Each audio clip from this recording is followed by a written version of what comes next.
అలాగే శుక్రవారం పూట ముఖానికి పసుపు రాసుకుంటే ధనలక్ష్మి ఇంట్లో ఆనంద తాండవం చేస్తుంది. శుక్రవారం పూట ఆడవాళ్ళు ప్లాస్టిక్ గాజులు వేసుకోకూడదు. బంగారు గాజులు కానీ మట్టి గాజులు కానీ వేసుకోవాలి. బంగారు గాజులు లేకపోతే మట్టి గాజులు వేసుకోండి. శుక్రవారం మాత్రం ప్లాస్టిక్ గాజులు వేసుకోకూడదు. శుక్రవారం పూట పాలు, పెరుగు, చింతపండు, ఉప్పు ఇలాంటివి ఇతరులకు ఇవ్వకూడదు. ఆడవాళ్ళు వీటిని ఇస్తే లక్ష్మీ కటాక్షం తగ్గిపోతుంది. అదేవిధంగా శుక్రవారం ఎవరైనా మీకు పువ్వులు కానీ గాజులు కానీ ఇస్తే వద్దనకుండా తీసుకోవాలి. శుక్రవారం విడిచిన వస్త్రాలు ధరించకూడదు. అలాగే గుమ్మం శుభ్రంగా ఉంచుకోవాలి.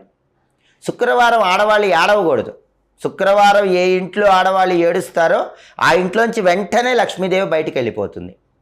శుక్రవారం ఇంట్లో జుట్టు విరబోసుకొని తిరగకూడదు. అసలు ఎప్పుడు కూడా ఆడవాళ్ళు జుట్టు విరబోసుకొని తిరగకూడదు. కానీ శుక్రవారం జుట్టు విరబోసుకొని